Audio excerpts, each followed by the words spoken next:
ചേച്ചി ഇപ്പം അമൃതേച്ചിക്ക് ആ കല്യാണം തുടങ്ങുന്നതിന് മുമ്പ് മുതലേ she had to go through കുറെയൊക്കെ.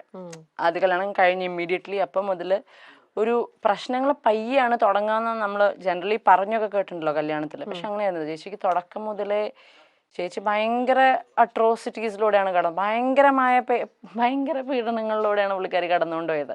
പക്ഷെ പുള്ളിക്കാരി എടുത്തൊരു ഡെസിഷൻ ആയതുകൊണ്ട് ആള് മാക്സിമം അത് ഡ്രാഗ് ചെയ്ത് അവിടെ. കാരണം ഞങ്ങളെ വീട്ടില് ഞങ്ങൾ അത്ര, ഞാൻ പറഞ്ഞല്ലോ, ഞങ്ങൾ ആശ്രമത്തിലൊക്കെ പോകുന്ന ആൾക്കാരായിരുന്നു. ഈ ഇപ്പൊ കാണുന്ന ഞങ്ങളുടെ പെർസോണ അല്ല നേരത്തെ അമൃത വിദ്യാലയത്തിൽ പഠിക്കുന്ന 2 കുട്ടികൾ. ഇപ്പം ഞങ്ങൾക്ക് ഇങ്ങനെ, കാരണം ഞങ്ങൾ ചൂസ് ചെയ്ത പ്രൊഫഷൻ ഇതാണ്. ഞങ്ങൾക്ക് പഴയ പോലെ ചന്ദനം ഇട്ട് നടക്കാൻ പറ്റത്തില്ല.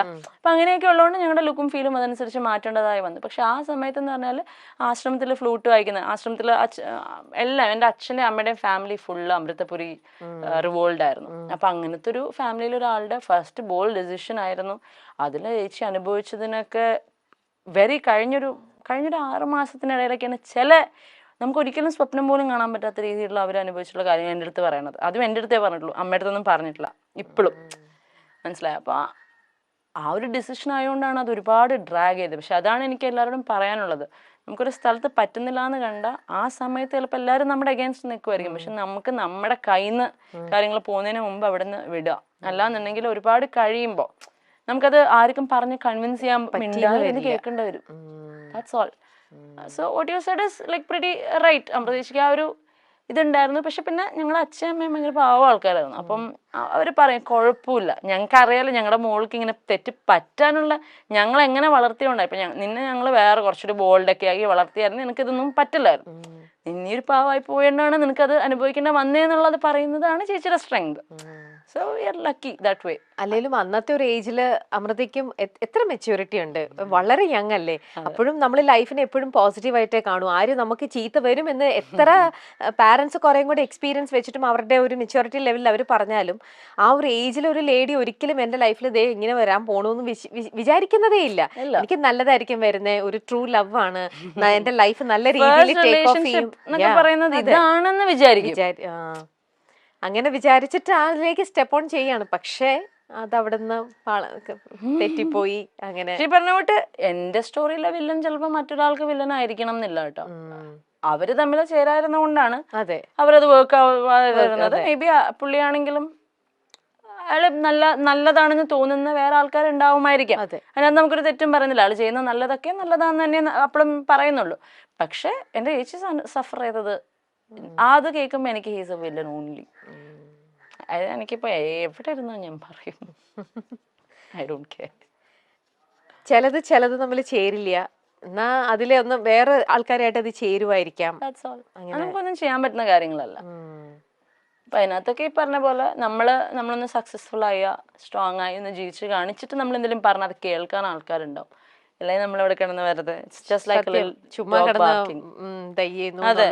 വിക്ടിം കാർഡ് കളിക്കണു, പെണ്ണിന്റെ ഇത് പറയണോ, ചുമ്മാ അതാ. കാരണം വേറെ കുറെ കഥകൾ നമുക്ക് അറിയാവുന്നതാണ്, where women are villain. So നമ്മുടെ നാടാണെങ്കിലും കുറച്ചുകൂടെ ആണുങ്ങൾക്ക് ഒരു ഇതുള്ളതാണ്. അപ്പൊ ഇതൊക്കെ നമുക്കൊന്നും ചെയ്യാൻ പറ്റുന്ന കാര്യങ്ങളല്ല.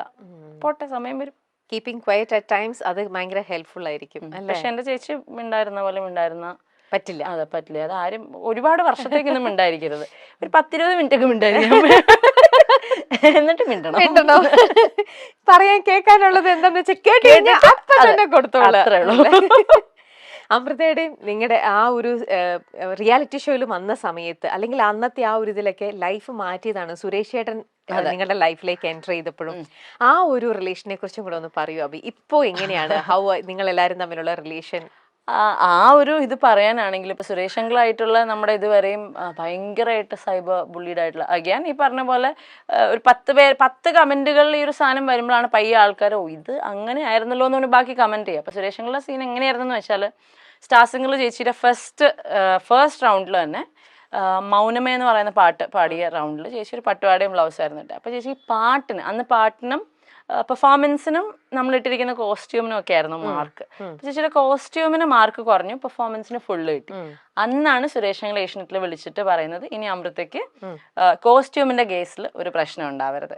ഇതാണ് അന്നുള്ള ബന്ധം. ഇന്നും രാധികാന്റിയായിട്ടും സുരേഷ് അങ്കിളായിട്ടും മക്കളായിട്ടും ഒക്കെ ഞങ്ങൾ ഇപ്പോഴും ലൈക്ക് ഫാമിലി. പറഞ്ഞ കൂട്ട് ചേച്ചി പറഞ്ഞ പോലെ ഒരു എക്സ്റ്റേണൽ സപ്പോർട്ട് ഒരു ഫാമിലിയുടെ ഭാഗത്ത് ഉണ്ടായിട്ടുണ്ടെങ്കിൽ ആ സുരേഷ് അങ്കിളുടെ ഫാമിലി എന്നാണ്. ആ കള്ളൻ എന്നുള്ള പേര് ഒരിക്കൽ വന്നു കഴിഞ്ഞാൽ പിന്നെ എത്ര നല്ല രീതിയിൽ ജീവിച്ചാലും അവൻ കള്ളനാന്നുള്ള പേര് വന്നോണ്ടേയിരിക്കും. അത് കട്ടോന്ന് മാറ്റർ അല്ല, ആ കട്ടിട്ടുണ്ടെങ്കിൽ കക്കാനുള്ള റീസൺ മാറ്റർ അല്ല, ഇതൊന്നും മാറ്റർ അല്ല. ആ പേര് വീണോ യു ആർ ഡൺ. എസ്പെഷ്യലി കള്ളൻ എന്നുള്ളതിന്റെ നമുക്ക് അതിന്റെ ഒരു ജെൻഡറും കൂടെ മാറ്റിയ കള്ളിയാണെങ്കിൽ യു ആർ ഡൺ. ഒരു പെണ്ണിനാണ് ഇത് പറ്റുന്നുണ്ടെങ്കിൽ, കാരണം അതിനകത്ത് ഇപ്പം നമുക്ക് ഈ പറഞ്ഞ പോലെ നമുക്ക് മാറ്റാൻ പറ്റുന്നതായിട്ടുള്ള കാര്യങ്ങളല്ല. ഇതൊരു പാട്രിയാർക്കൽ സൊസൈറ്റിയാണ്, ഇവിടെ ഇങ്ങനെയാണ്. നമ്മുടെ കേരളം അല്ലെങ്കിൽ ഇന്ത്യ കുറെ കൂടെ ഒരു മെയിൽ ഡോമിനൻസ് ഉള്ള സ്ഥലമാണ്. അപ്പം നമുക്കതിനെ വേണമെങ്കിൽ അറിഞ്ഞ് നമ്മുടേതായ ഒരു വഴി വെട്ടി വരാം, അല്ലാന്നുണ്ടെങ്കിൽ അതിനെ പൂർണ്ണമായിട്ടും അഗേൻസ്റ്റ് ആയി നിൽക്കുക, അല്ലെങ്കിൽ മനസ്സിലാക്കി നിൽക്കുക. അപ്പം നമ്മുടെ എവിടെയെന്ന് പറഞ്ഞാൽ being A woman self earn ചെയ്ത് സെൽഫ് ഡിപ്പെൻഡൻ്റ് ആയി നിൽക്കുന്ന ഒരു പെണ്ണിന് ഇങ്ങനത്തെ ഒരു ടാഗൊക്കെ കിട്ടിക്കഴിഞ്ഞ് കഴിഞ്ഞാൽ അതിനകത്ത് നിന്ന് വരാനൊക്കെ ഭയങ്കര ബുദ്ധിമുട്ടാണ്. അതിനുവേണ്ടി അത്രയൊന്നും നമുക്ക് എഫേർട്ട് എടുക്കാൻ പറ്റില്ല, ബിക്കോസ് നമ്മുടെ ലൈഫ് വെച്ചിട്ട് നമ്മൾ കളിക്കേണ്ടി വരും. അത് വെരി ട്രൂ.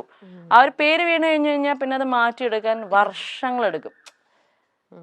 ഒന്ന് വരാൻ ഒരു സെക്കൻഡ് മതി, അതൊന്ന് മാറ്റി അതൊന്ന് ഹീൽ ചെയ്ത് എടുക്കണമെങ്കിലാണ് അതിന്റെ മുകളിൽ എത്ര ഡേയ്സ് എത്ര ഇയേഴ്സ് വേണം അല്ലേ. അതിനകത്ത് പക്ഷെ ആർക്കും ഒരു പ്രശ്നമില്ലെന്നേ. ഒരാളുടെ വീഴ്ച അല്ലെങ്കിൽ ഒരാളുടെ പെയിനിനാണ് നമ്മൾ ഈ മോക്ക് ചെയ്യുന്നത്.